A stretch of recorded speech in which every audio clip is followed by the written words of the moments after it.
But we begin tonight with an incredible story of survival in Manitoba. A young mother and her 4-year-old daughter are recovering in a Winnipeg hospital after living through a harrowing crash and a long night out in the bitter cold.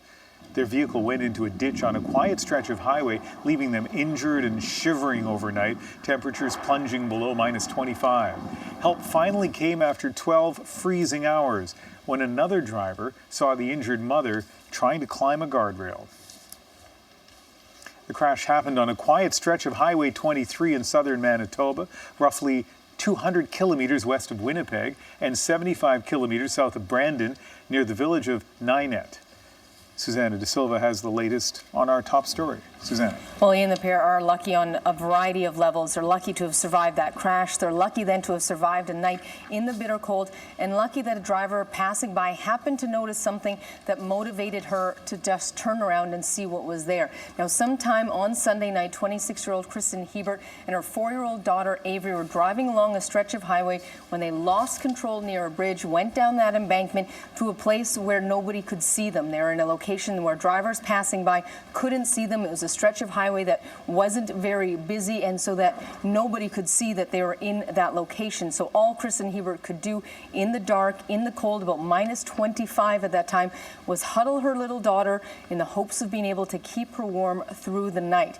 Now, at some point, now they think maybe 10 to 12 hours later, Kristen Hebert somehow mustered the strength to go up this embankment while severely injured. She had 2 broken arms, a broken leg, broken ribs, and frostbite on her feet, but somehow managed to get up here, cling to this guardrail. Now, as she was making her way up that embankment, a driver was coming in one direction. She says she noticed something. She doesn't know what it is, but something told her she should turn around. When she turned around, that's when she noticed Hebert clinging to that guardrail. She says her hair and her clothing were actually white with frost at that point. She was just wearing jeans. She didn't have shoes on, just a hoodie and a jacket. And as she approached her, all Hebert could do was say, "You have to help my daughter. My daughter is still down there." When I went down, I seen a little girl in fetal position beside the passenger tire with her eyes starting to close, and I just kept saying, "Wake up, little girl. Can you hear me? Can you hear me?" Just curled up in fetal position, and it hit me hard because I have a 4-year-old son. I couldn't even imagine what that mother was going through.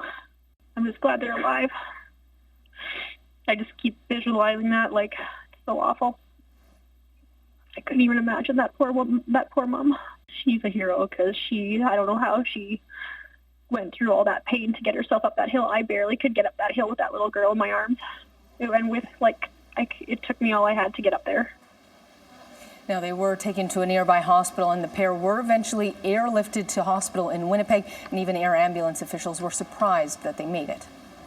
It's one thing to be involved in a serious motor vehicle collision where you've rolled your vehicle. It's another thing now to be faced with the cold temperatures and the winter climate here in Manitoba, and to have to survive those 2 elements, injuries from the collision and the hypothermia.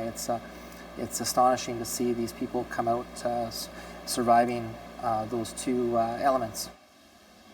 And Susanna, how are mother and daughter doing now? Well, they are still in hospital. Kristen Hebert, according to her family, has had several surgeries, and she is in stable condition now. Her daughter also remains in hospital. She just suffered scrapes and frostbite on one foot because she'd lost her shoe at some point during the accident, but they seem to be doing all right. Kristen even managed a short visit with her daughter at some point last evening, just a quick one because she has so many injuries, but they are both recovering, and her friends have now started a GoFundMe page, and they've already raised close to $20,000. A nice finish to an incredible story. Thank you very much, Susanna.